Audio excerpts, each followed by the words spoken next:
From the city of brotherly love, this is Shark Bite Biz with David Strausser. You just arrived to the newest episode of Shark Bite Biz. I'm your rockstar wannabe host, David Strausser, and this is your place to learn how to grow a business during complete global chaos. As always, this episode is sponsored by our fabulous host and SAP Global Platinum partner, Seidor, S-E-I-D-O-R. If your business is ready to move off QuickBooks, ready to help automate some of those business processes and really take the next step in your business growth, hit them up, Seidor.com. They'll be able to hook you up with an SAP solution for your size business. Now let's get back to today's episode. Let's chat about hard work, dedication, and making your dreams come true. So, who do we have today? None other than Mr. Claudio Reilsono. Claudio is entering his 18th year as head baseball coach at Carnegie Mellon University, 22nd year as the GM and pro baseball scout with the Global Scouting Bureau. He is also the owner and president of Claudio Reilsono Enterprises, which works in baseball, media development, impact speaking, and, of course, Reilsono Landscaping. He's also authored a book back in 2020 called Lead from the Heart, Not the Neck Up: How to Create a Positive Winning Culture on the Field and in the Office. Lastly, he is the host and or co-host for several different shows, which include TV, radio, and also podcasts. So hey, without further delay, let's get Claudio right on in here. Personal growth. Claudio, welcome to Shark Bite Biz. You, my friend, you just became Shark Bait. I appreciate it. Thank you so much for having me on. I've been looking forward to it. You have a great show, and again, excited to be on. Thank you. Definitely. Actually, someone that has listened to the show before coming on, so you know what you're in store for. I'm ready to go. That's good. Ready for everything, prepared for anything. I kind of live by that. Excellent. So, hey, we got a tradition here in the show. Very first question for every single guest, okay? What's your background? What's your experience? What do you do for a living? How'd you get there? Who are your parents?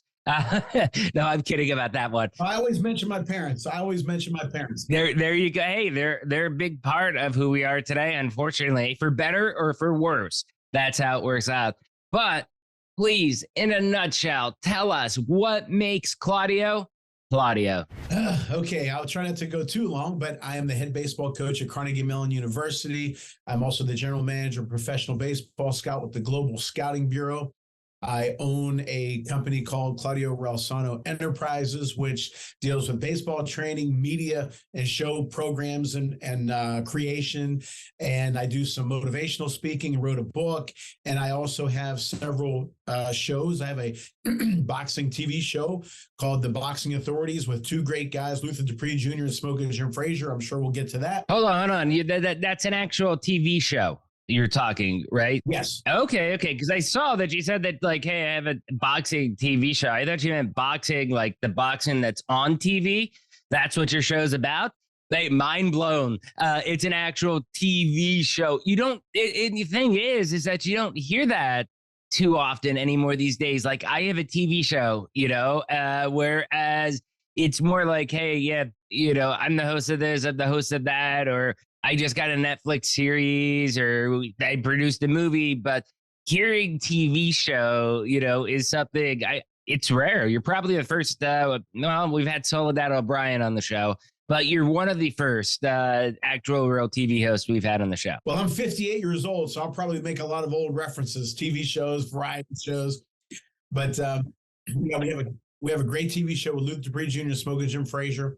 Then I host a podcast, which is called the Claudio Reilsono Show, which is pretty creative, where I interview a lot of sports legends of the 70s, 80s, and 90s. I host a basketball coaches podcast. And recently, along with Steve Mancini, we host a radio show here in Pittsburgh called Italian Impact Weekly. So do a lot of different things. My very first question, how the heck do you find time for all of that? That's the number one question that I get. As a matter of fact, I was speaking to my daughter about it today. I have a checklist I have a checklist of things every day. So usually about 15, 16 different things. And to be honest with you, I don't waste time. I don't stay on, and everybody does what they do with Facebook, Twitter, or they take too long to do something. I want to do it, get it done, get in, get it done, get it done right, and get out. That's where I drive my current company nuts. I as I was telling you earlier, I just changed jobs, and that's why I've had to hold off on booking a lot of guests until I got in here, saw my schedules, and knew what times I could do appointments. And it benefited you because I was able to get you in pretty much within a week. So most people usually have to wait 6 to 9 months. Sorry, it just, we have a waiting list of 300 people. There's not much I can do.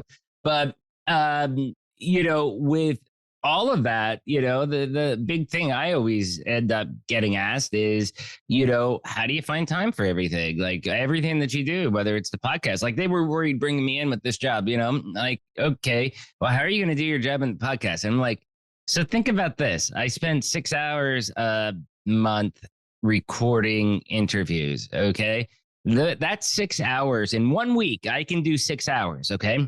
Those 6 hours will give me maybe 7 to 8 hour episodes, maybe 6 if I'm unlucky and every episode was an hour long. But 6 to 8 episodes. So I potentially right there in that 1 week have 2 months worth of episodes. My son produces them. I spend my weekends, I spend about 20, 30 minutes to record my intros and outros. Sometimes I throw things because I just can't, tongue twisted. I can't get things right.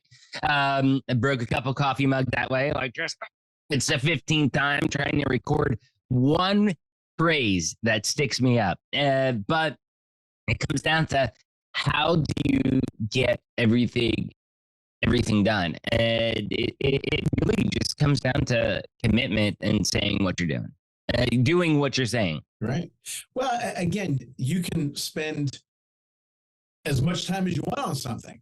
Okay. But sometimes after a while, you're just kind of wasting time and slow poking and looking around and being distracted by the fast, quick moving squirrel, as they say. But I don't do that. Like I said, I focus, compartmentalize. You talk about shark bites. Greg Norman, the golfer, businessman, his nickname is the Shark. He says he does a lot of different things. Compartmentalize. Like right now, I'm doing an interview with you. As soon as I'm done, I have a meeting to go to. So again, you don't waste time. You cut through the fat, get it done properly, which is incredibly important, and move on to the next thing. And that's just how I do it. And I also I spend a lot of time with my wife and daughter, and quality time, not just quantity and quality. And I'm able to do it. I try to get away with sitting on the couch watching Netflix. And then when they're like, yeah, we're not doing nothing, I'm like, I'm watching Netflix. I'm with you guys. Like, you're on the other side of the couch playing Roblox. Like, we're good. No, I'm kidding. But I try that sometimes, only when I'm tired and I really just want to unplug. You need to recharge your batteries. And some people need longer to recharge their batteries than others.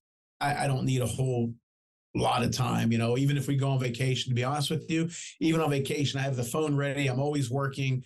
And because the phone is always ringing, which is good, because I remember when the phones weren't ringing. And that's where, so going back to the major point, and I forgot to make the final point of what I was starting to say when I was speaking last time, my last blob of speak there. I wanted to come back to, I think, really where I drive my company, not sometimes, is the fact that I get things off my plate very quickly.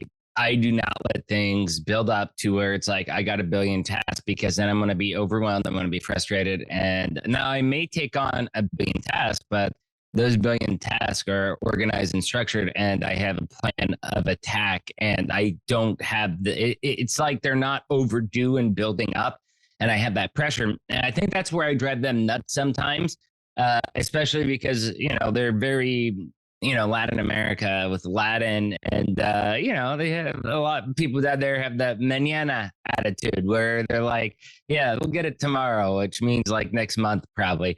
And we're talking about things and they're like, yes, and I'm already implementing. Like, okay, I got this halfway done, like an hour later or a day later, whatever it may be. I don't take my time. I just move, get it done, execute, finish. And, it's good and bad. It's bad because sometimes, people kind of have to be careful. They're learning, like, okay, like, do we actually want him doing this or not? Because if not, we've got to tell him to hold off, because by the time we hang up this phone call, he'll already be done it. It's I guess you could say a double-edged sword with that. What do you think about that? Well, it is, but not really, because my mom always taught me, do your work, then go have your fun or leisure or rest up or whatever. And I remember several years ago, for the scouting business, I had to do a lot of public relations work. I had to make some calls, send some emails, and all that kind of stuff. So I just decided, it was raining outside, and I love going out for a walk in the rain. So I went out, and I literally took 10 steps away from my house. And what was I thinking about? The work I had to do. And I couldn't enjoy the walk. So I turned around, finished my work. So that's what I do. I tell my daughter the same thing. Get your work done first, get it off your shoulders, off of your plate, as you said, then you can go and enjoy yourself. So that's... I think most people that are watching or listening to this, by the way, you can watch us now on Spotify. We have video on Spotify. If you're watching or listening to this, I'm sure most people can relate to that exact feeling, because I've gone through a lot of the same stuff. And yes, there are some items that I drag my feet on. No, I drag my feet on some items on purpose, and it rides my conscience very, very hard. Like you were just speaking, where I can't enjoy myself outside. It's a lot of pressure, and every day it's like a kettle iron. But I do that because I guess I would say there's something that I want to do, something that I need to accomplish, but I don't know my exact, way of attack or attack point or the angle I need to go at it for. I need to figure that out. And until that comes to me, I need that starting point. And I don't know, maybe it's just me, but that's how I am with my creative abilities. I've got to wait till that start comes for me. And once that starts, like I finally get that triggered, then it's like everything just flowing. And then I may look at it again like a couple hours or a day later, and I may end up changing everything. But then the task is completed because, I needed that jab just to get things started. You know what I mean? Have you had experiences like that? Well, for me, it's just keeping the momentum going. Right. And because we can be distracted, as I said earlier, be it by a phone call or a text or an email. And not that I won't take a phone call, text, or an email if it's important. And then I'll go back into that lane that I was on. But for me, again, it's all about momentum, keeping that thing going, and then moving on to the next thing. I know right. There's just not just business tasks or work. There's everyday things we can, even when you go shopping, you have your list of things to get them. You'll see some people that look around, they look at the sky, they look at the contents, then they'll send a text. Move, let's get going. I tell my team all the time, turn it up. And that's what they have to do when you're shopping, when you're doing it. There's a time for leisure, time to watch TV, time to go fishing, time to sleep, time to, So again, the number one question that I get probably is, how do I do all the things that I do? And really, it's not hard for me because I'm so used to getting them done. Mm-hmm. And moving on to the next thing, but at the same time, doing them well. That's a big, important thing I think people overlook is getting things done and getting things done fast. But the quality of that work is also very critical and very important as well, too. Getting things done doesn't mean jack if you don't actually have something done that's done proper, that's done legit, that is, has some thought put into it, that's done correctly. And it drives me nuts where I see maybe it's a sales rep, checking all these boxes down, like, oh yeah, look at how much I did. I'm a rock star, but reality is is they're selling a 40-hour project when it needs to be a 400-hour project. And therefore, we end up with nothing but a big mess. And it was easily preventable if they actually did their job, did it with quality, sold the right amount of hours for the work, which they could have, but instead they were afraid to and took the cheap road. You know what I mean? Yeah, without question. And I also, one of the things, I also own a landscaping business, which my dad started years ago. And I remember even being with him, we would go in, do the work, do it right, okay, and move on to the next job. And, I'm not criticizing other companies. Everybody does what they do. But they might go in there full blast and leave, but it doesn't look good. So guess what happens? You're not going to keep that job. So again, you want to do it, get in there, do your work, do it right, get out, move on to the next thing. Right. So let's go back in history, talk about coaching. You are the head coach at Carnegie Mellon University. Okay.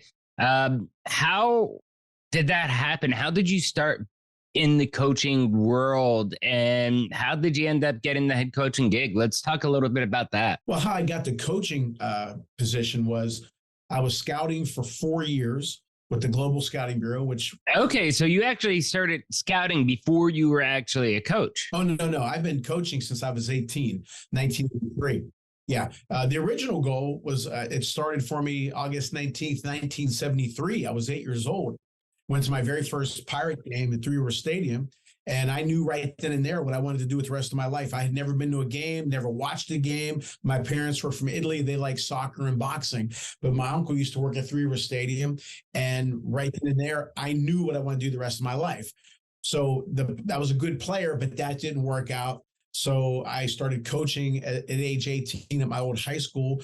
Then I became head coach at 23.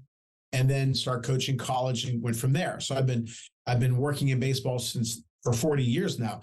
So but my dream was always to be in professional baseball. Like I said, I came home that day as an 8-year-old kid, and my dad said, "Did you have a good time?" And I said, "I did, but I know what I want to do with the rest of my life." And he said, "What's that?" I said, "I want to work in professional baseball." And he very simply said, "Okay, if that's what you want to do, me and your mother will do everything we can to give you every opportunity in the world to make your dreams come true." And my mom said, "If that's what you want, we'll do whatever we can for you." And they kept their promise. I had unbelievable parents. There's an old saying, if you ever see a turtle on top of a fence post, he didn't get there alone. So I certainly, whatever it is, trophies or balls or over here, it wasn't for my parents. None of these things happened. You do have a lot of trophies, a lot of balls back there. I want to go over some of your background because it is one of the more interesting backgrounds we have, but let's wait a minute for that. Let's finish this topic, then we'll go there. But I kept trying to get in pro baseball, kept getting rejected. And then finally in 2001, make a long story short, James Gamble of the Global Scouting Bureau hired me to be a scout for the Global Scouting Bureau, which we deal with every league in the world. And then I was promoted to general manager the next year. I've been with them. Okay, that was one of my questions. The Global Scouting Bureau, they scout for all the leagues around the world. It's not like it's a MLB exclusive league. Major League Baseball organization, independent, overseas, Asian market, Venezuela, Colombia. If you have a pro team, we can help you. How young are you looking at, some of these people potentially are kids. I mean, how young are you looking at prospects? See, I could have asked that a very naughty way. I could have been like, how young do you want them? But I'm trying not to get this episode banned. Right. Well, usually maybe even a senior in high school if he's good enough, but usually college and former release players. So, that 17 and up. How do you know if they're like 17, 18? Okay. They play for a local high school.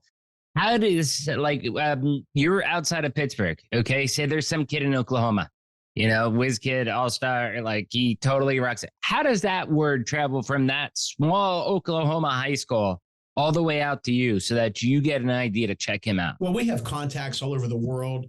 People send us referrals on players, information on players. Of course, we have to put our stamp on it and take a look at them. We also have a portal that if we don't look at them, we can't physically see them. They send their information to us. We put it on our portal. And then if a scout or a scouting director or a coach sees it, then we can go from there. But, we do a good job. We have very, very accurate scouting reports whenever we see them. And we've done a great job. James L. Gamble runs a fantastic company. But so he gave me the job in 2001 and made my dreams come true, our dreams come true with my parents. And then in 2005, a kid who was kind of like an intern for us, long story short, made a connection with Carnegie Mellon, was looking for a coach, recommended me. I interviewed for it, and I've been with them now for 18 years and have coached unbelievable people. And you won some championships, right? Yeah, we've had Carnegie Mellon wasn't really known much for baseball for many years, but we have some great players. We've had some great seasons, had some tough seasons, but that comes with every team. But I thoroughly enjoy coaching there. I hope I can get another 18 years out of it, and I hope I can get another 22 years out of scouting professionally. Let's separate the scouting from the coaching for a second. You just said that you wish that you can get another 18 years of coaching. You are really that happy with the university that you're at? You won't think of a bigger a bigger school, or maybe even a lower level coach in the pro leagues or something like that? Like, would you, at this point in your career, are you content where you're at, or are you still looking for advancement? Great question.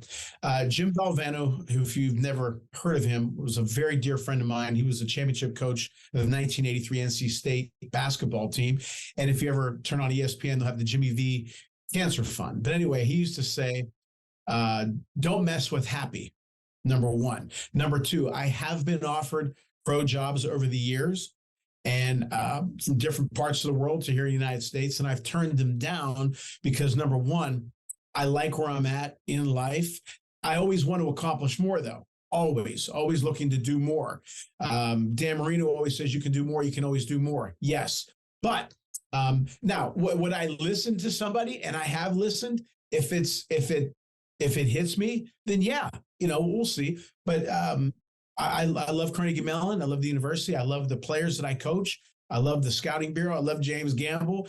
But if you got an offer, you'd consider it. But I mean, okay, so I can really relate with that, because as I said earlier, I changed positions. I was with my old job for well over 7 years, and basically it was super secure. I mean, year over year growth. I mean, 2022 versus 2021, I actually did 230% year over year growth. It was a killer year for us.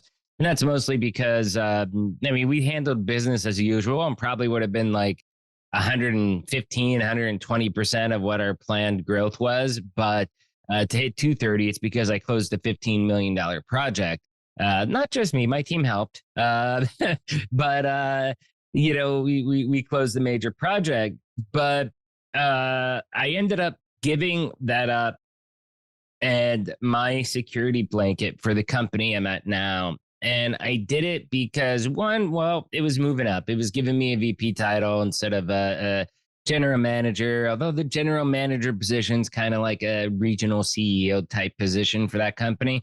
I did like the initials, getting that finally VP in front of my name. But it was also because that they're an $800 million company, 10 times larger than the company it was at.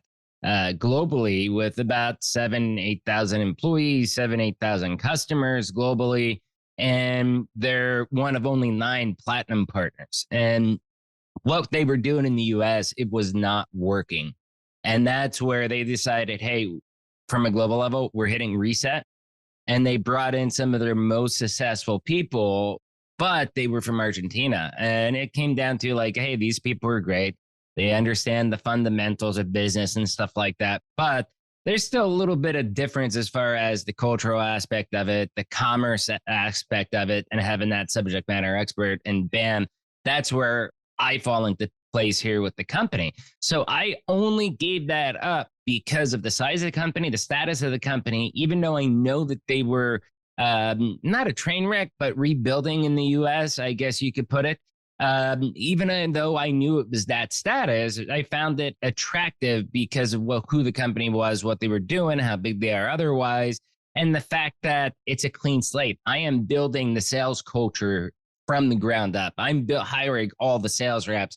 And that's where, for me, that was the first opportunity. I mean, my inbox is full of opportunities for this or for that. And, I don't even respond to most of them. I'm like, some of them I look at, I'm like, really? You want to pay me $30,000 a year salary? Like, have you even looked at my resume? But, it's just, some of them are insulting. Like, they're just spamming me, it seems like. But I don't, I would not have left the job unless it was something as big and as good as this is, that allows me to kind of get to the next level of my career. That's where it has helped me make that move. And because of how large they are globally, it gave me confidence, even though that they're restructuring, rebuilding, all that stuff, that things would be, that they have the financial backing to be stable in the US because it is covered by the global organization. So that to me is where I come in. I think that kind of is where you have some parallels as well too, that if you got something like what I got, you'd highly consider it. You're just not going to automatically shut the door. Well, yeah, and those are great points that you mentioned. And I'll say this. Money is extremely important to me, as bad as that may sound. You know what? Isn't that so like cliche anymore? Because people used to say that, never say that you're driven by money during an interview. I'm like, I'm in sales. If I'm not driven by money, guess what? I'm in the wrong profession. And I will tell everybody, money and commissions is what drives me. And that's the only thing that I go after. If I'm not getting money and commission, prestige, titles, all that stuff, that comes with making the money, I view.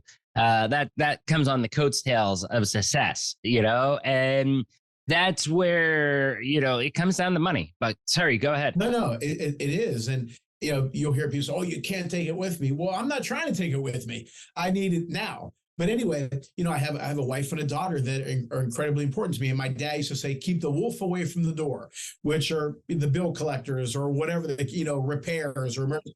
So I try to do that. I've never heard of a bill collector being called a wolf, but that's funny. Yeah, it's an Italian thing.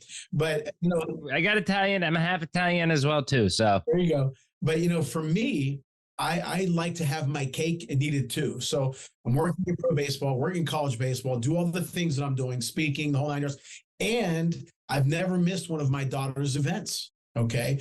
And that's very important to me. She's 21. She's a senior at Pitt. She's going to go to grad school. She's a captain of the Pitt color guard. Hold on. She's a senior at Pitt, but she doesn't go to the school you coach at? No. Which is right next to it. They're basically connected. The schools are connected. But so, we go to the football games. It's an event for us and we love doing it. So I want my cake and eat it too. What's the point of working all the time, but not knowing your family? So I want both. But back to your original. Well, you definitely have the benefit that, she goes to a university that is close to where you work, where you live. So that allows you some flexibility. Unfortunately, not everybody has that type of, luxury, I guess you could say. She chose to go there, and there was other schools that she could have gone to. And she lives here. She still lives at home, which is perfect. So again, she goes to a major university, does the color guard thing, has her college experience, but she lives here. Having your cake and eat it too.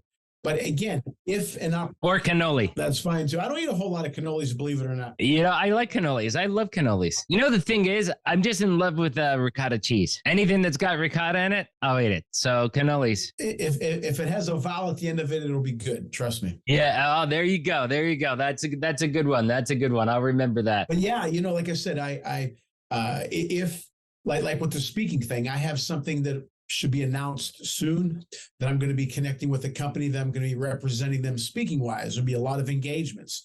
So I'm going to be doing a lot of that. That's actually what I wanted to ask you about next. You were saying about your impact speaking. Is that what you're talking about? And if so, give us all those details. Yeah, well, I'm going to announce soon once it's official with this company. It's kind of unofficial. It's going to happen. Just waiting to cross the T's and dot the I's. But I'm going to be speaking, representing this company, to speaking to different companies and to high schools. The high schools be more motivation to how to get from point A to point B. But dealing with companies will be a little motivation, I'm sure, but also leadership stemming from my book. But so it isn't like I'm not doing anything else. And also, the scouting company and coaching allows me to do these different things. Whereas if I coached on a higher level or scouted for a particular team, I wouldn't have the flexibility and the diverse career that I'm having.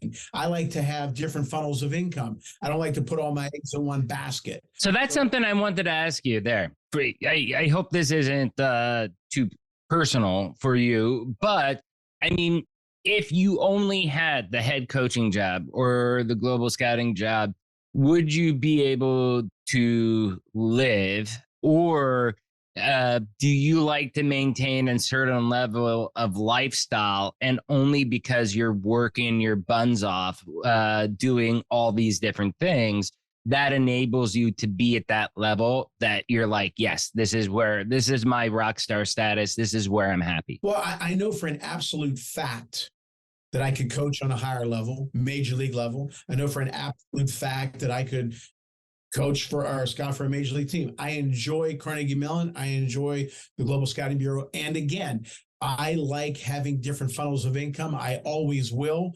My dad used to say, never put all your eggs in one basket. So I don't, because, maybe this will die down. Maybe I also train, do a lot of hitting lessons.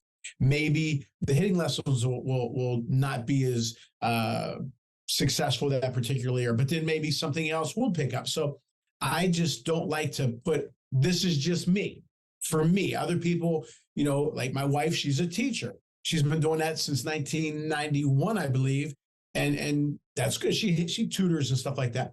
But she's that, and that's terrific. Okay. With my jobs, you never know. So again, I like to do different things, and you never know. Again, Greg Norman used to say that he doesn't know when he's no longer going to be number one golfer in the world, so he wants to prepare for that. Alex Rodriguez is somebody else who I study. Magic Johnson, study these guys every day, and they say that in act 2, be ready for that, and so I'm preparing for that.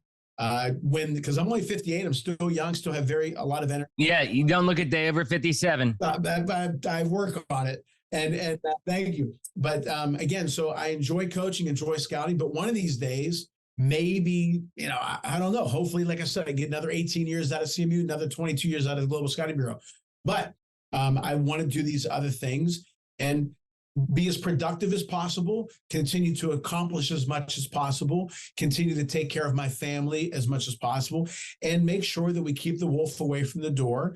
And I enjoy doing those things. Let me ask you then, okay, it seems like you've made a lot of your dreams come true, okay? And obviously, I mean, I can read between the lines that it's been hard work, it's been dedication, it's been, scheduling priorities as far as family, personal, business, being 24/7. I can read between the lines and tell why you've been able to make your dreams come true. But we have a lot of people listening that they may not have been able to catch that. Maybe they're younger executives or whatever. And I would love to hear it from you out of your mouth. Can you tell me really how you got from point A to point B in making those dreams come true? It's another great question. This company that I'm going to be representing, yes, I will tell my story to the audience, but how do you put it in a capsule or in a cup, whatever?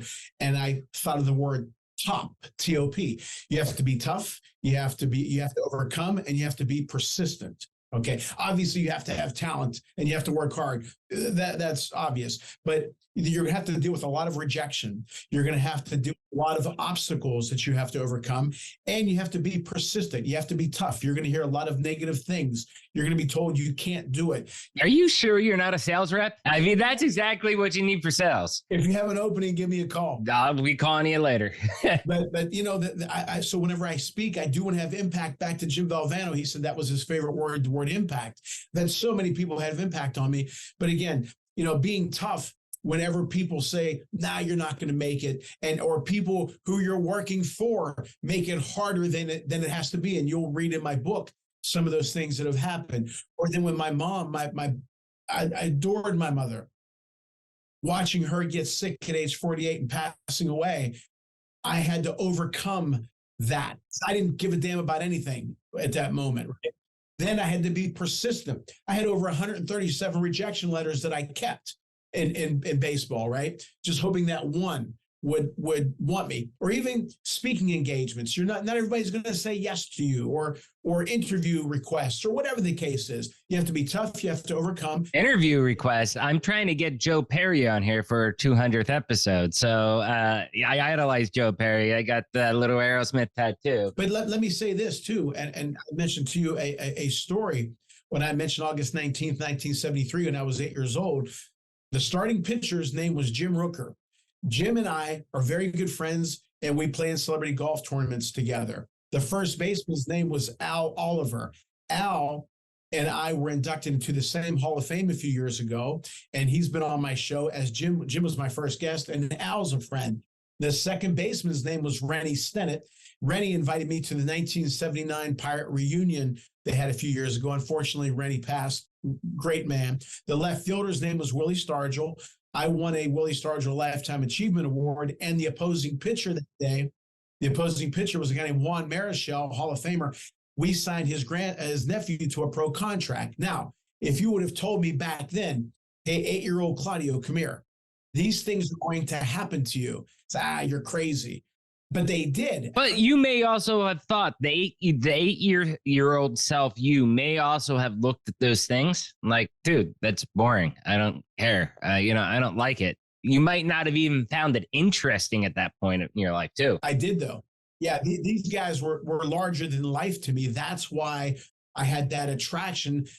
I didn't even know if I had any talent in the game. I just knew that when I was there, seeing these guys and they were nice to me, I didn't even know who they were, but something hit me, and I said, oh, "That's what I want to do." It was a thunderbolt. Again, as the Italians say, when you fall in love, that was it. But if that happened to me, it can happen to anybody. But again, you have to work hard and you have to have talent. That goes without saying. Even if you work hard and you have talent, that doesn't guarantee that you're going to succeed. It guarantees that your chances for succeeding you have a chance. Now, if you don't work hard, you're not going to succeed. Yeah. Well, there's some people that just get lucky. I mean, honestly, there are people that just, all they do is they trip, they fall, and they fall into a pile of cash. There's another old Italian saying, if you're lucky, you can cast your bait into a fire hydrant and catch fish.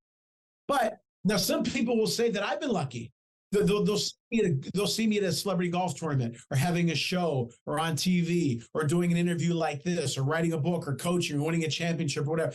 Trust me when I tell you, people can say that's luck, whatever. I know the hell I went through. I know the rejections I went through. I know the people who busted my chops, people who I cared for, and through. People don't understand what you did to get there. No, they see the baby, but they don't see the labor pains. Right, exactly. And that is something that always drives me nuts as well too. It's like people, the old saying, don't judge a book by its cover, I think. Although you can judge, that's a good looking picture on my cover, but that's another story. But the thing is though, David, is that, people will say, oh, you've accomplished this and you've accomplished that. Yeah, okay, but I think I can do more. And I'm going to do more. That's being driven. That's pure drive right there. Without question. Like, for example, the boxing show. It is I have two great partners, Luther Dupree Jr. Yeah, let's talk about your TV shows real quick. What you do and how they became a show. Well, we did a show years ago called Ring Talk, which was just local here in Pittsburgh. That's it. I believed in this show because of all three of us together. We have a great rapport. I'm just my opinion, but it's the best boxing show out there. It's not, oh, this guy threw a left and a right and he got punched. We add a lot of flavor to it. Kind of like Joe Rogan in the MMA. I think we're the best show out there. That's just me. But again, we're informative and we're entertaining. And we're on a channel called Channel Box, and we're affiliated with the WBC, boxing's biggest federation. But we want to make it even bigger. Okay, we're not happy with just that now. That's how that came. How are you going to make it bigger, though? By putting it out there. If you don't ask, it's already a no. So we're associated with Vive Television Network, VIVE Television Network. John and Danielle Jackman own that and run it, and they believed in us. So now they put us on this level, and now hopefully all of us can go to another level if you're seen by the right eyes and right timing, and we're going to keep pushing for that. Do you put your shows on digital media platforms as well too, or clips or segments? Well, we're on a show. I mean, some people it's on TV as smart TV, whatever you call it, but it's called Channel Box. And if you click on the WBC live link, you can watch it. We're also on Luther has a YouTube channel, PGH Big Dog. You'll see us there. And we also do a show called Steel City Sports World, by the way, but that's local here in Pittsburgh. But so the boxing show, then my podcast, I just felt I knew all these athletes, so why not try, interview them and not just talk about you won a game, you lost a game. Everybody knows about that. I want to know what they did, how they got to where they got, but how they were able to live after their careers are over. They're Act 2, Act 3. So, all these, and then the new show, the Italian Impact Weekly, Steve Mancini and I came up with this concept, and it's going very well on the radio. So I enjoy doing the media thing. So my second act or third act, whatever you want to call it, is I'm looking to go higher, deeper, and make more in the speaking world and in the media world. I mean, I find it amazing with all that you're doing, and we're talking about so many different topics, and in each one of them, it's like you have drive to do more and bigger and better on each one of them. So I find that's amazing energy, especially, again, like you don't look a day over 57, so we'll stick with 57 for your age. And, having that drive and attitude, an energy level at that, that's amazing, my friend. That is amazing. So last topic before we get all your info about all the 500 shows you just told us is let's talk about some of those baseballs, plaques, trophies, and medals hanging around behind you. Well, the first one is right over there somewhere. It was July of 1977. I was 12 years old. And I was so proud when I got that. And I told my mom, I want to have a room someday full of trophies and plaques, because I saw two people that I idolized, Mario Andretti and Bruno Sammartino, the wrestler, had rooms like that. So I've been fortunate. And I have a bunch of game balls. Some of them are important wins or a championship or things like that. And I have some trophies below here as well. Here, let me kind of tilt this a little bit.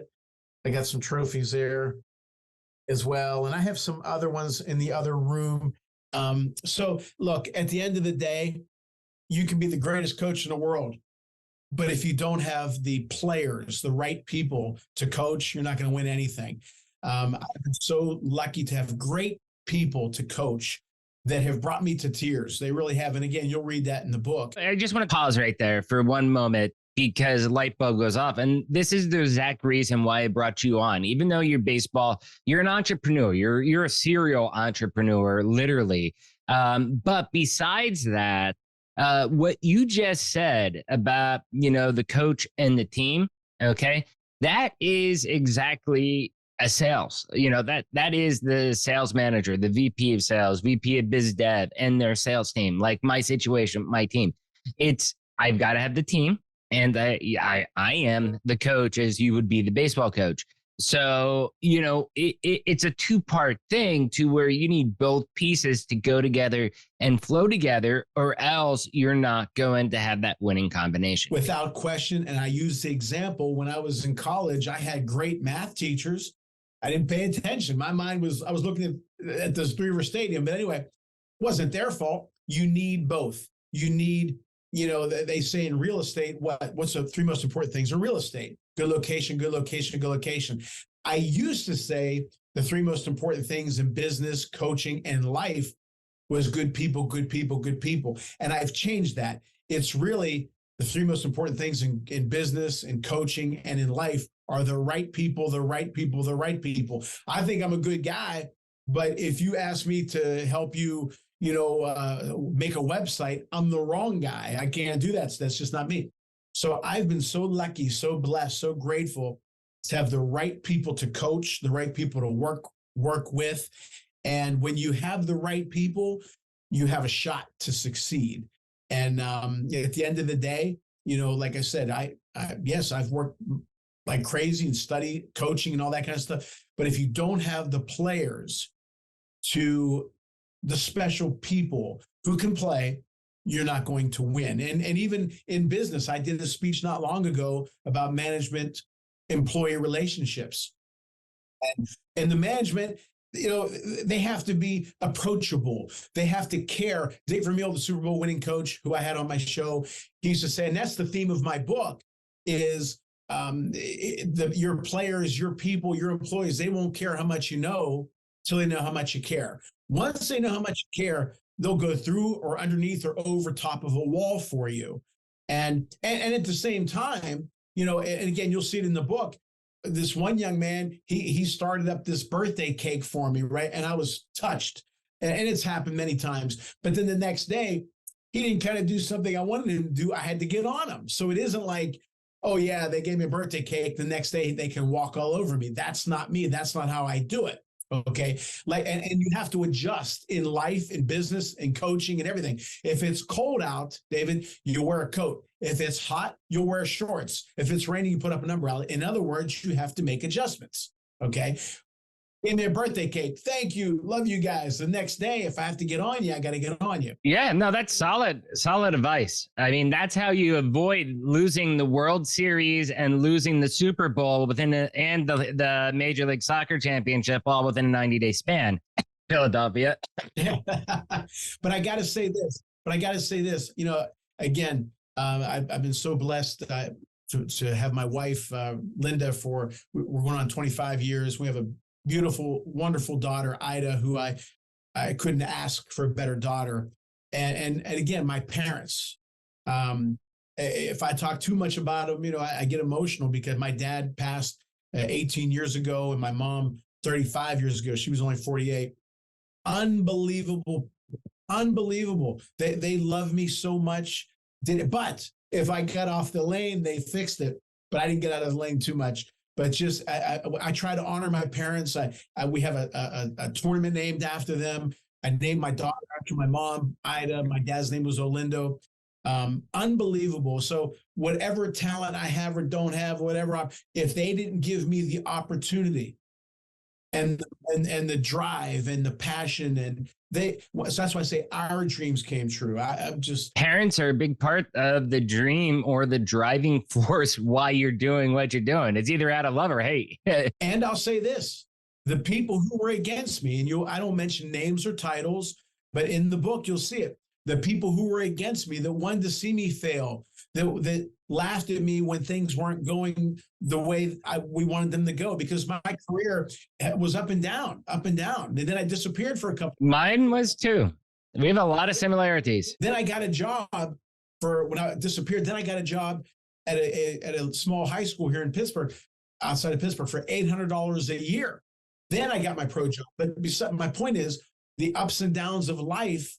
Even when my mom passed, there was one idiot relative who, I'll never forget. I can tell you where it was at the funeral home. I was 23, and he comes up to me and he says, well, now you really got to quit baseball, grow up and be a man. Now, why would you say that to me?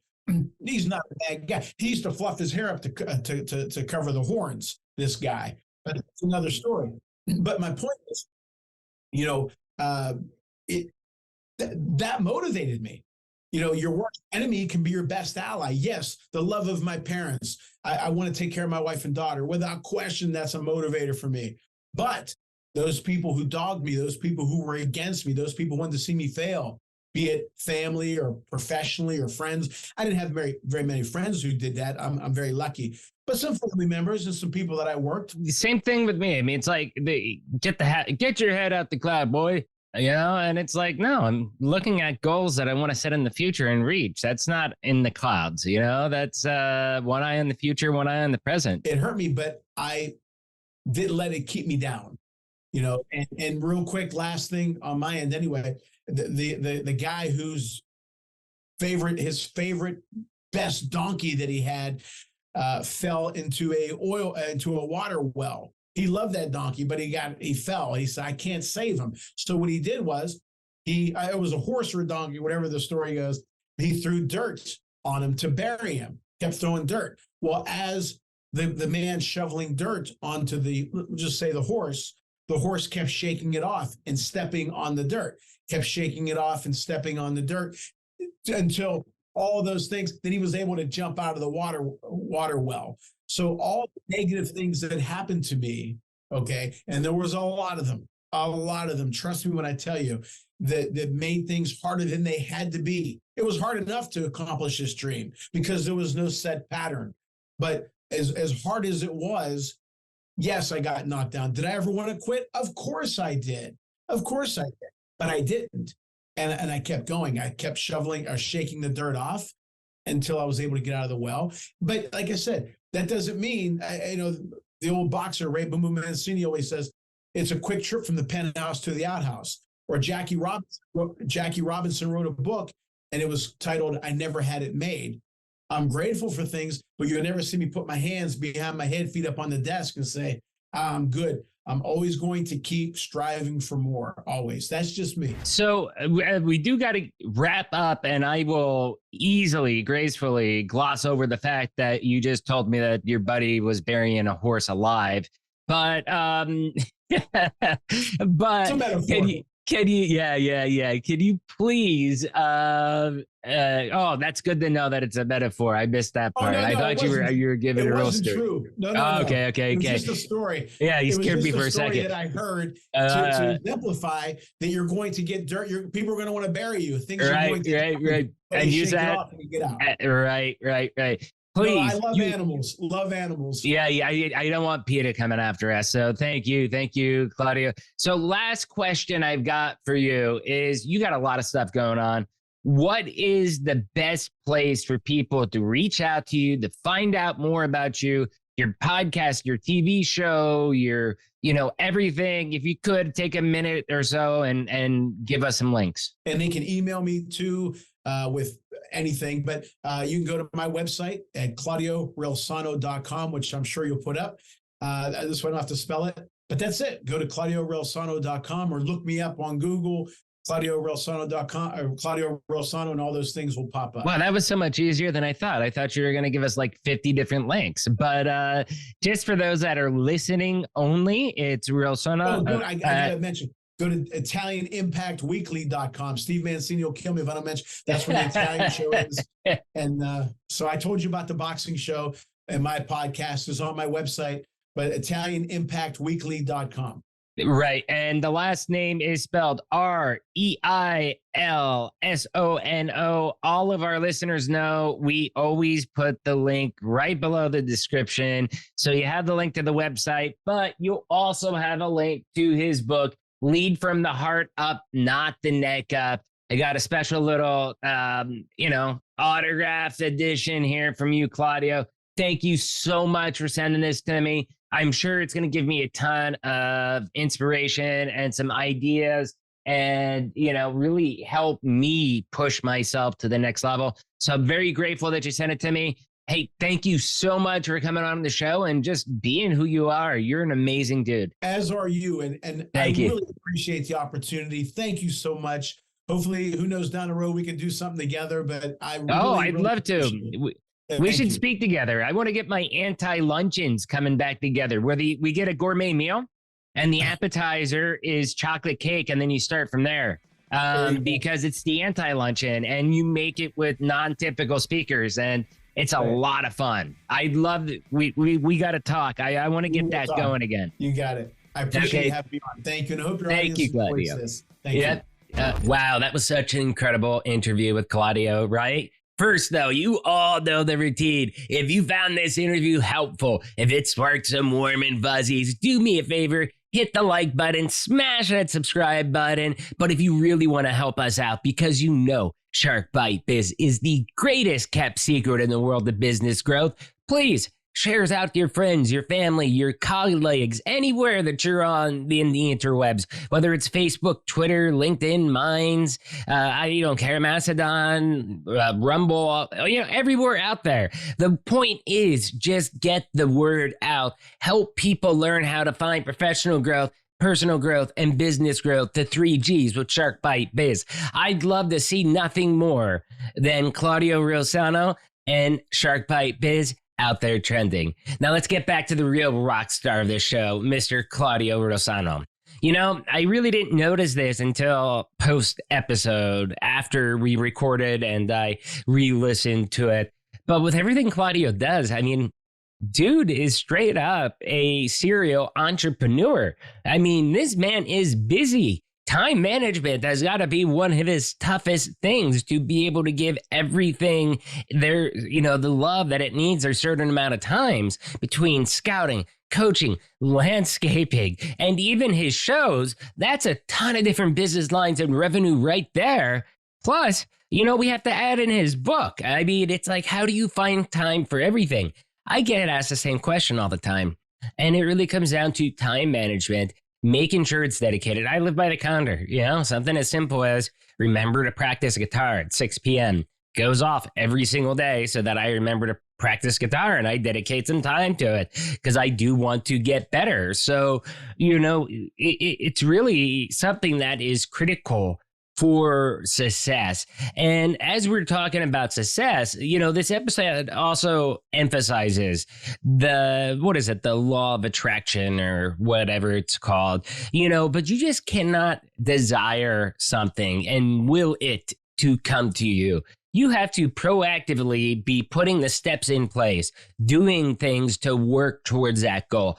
But if you do that, and then you also have that law of attraction or the desire for something, you should be able to achieve it or get pretty darn close to achieving it.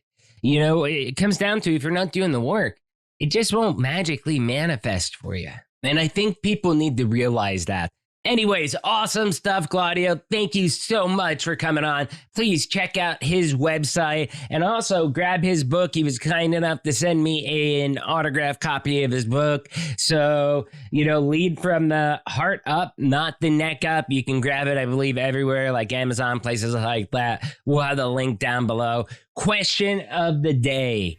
Okay, is when is the last time you made something off your wish list happen? Leave a comment down below on YouTube, or if you're listening or watching on Spotify, you can leave comments and answer questions about the episode there. So please give us an answer. Love to hear your feedback. Do you want to be in the show? Interviews at sharkbitebiz.com. Remember, if you're watching on Spotify, if you're watching on YouTube, you can join the channel. $3 a month helps us out. Every dollar that comes in goes right back into the show. And, you basically get the privilege of becoming a baby shark.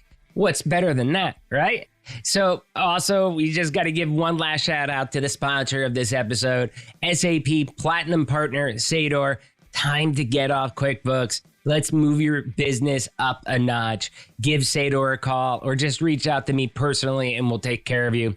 Lastly, I'm David Strausser. This is Shark Bite Biz. We'll see you all next episode. Cheers. You just experienced Shark Bite Biz with David Strausser. Please like, comment, and subscribe to the show to help us spread the word about personal, professional, and business growth.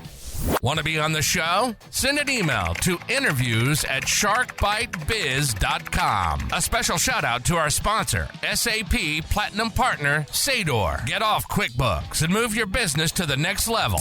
Reach out for more info. Thanks for listening and see you next time.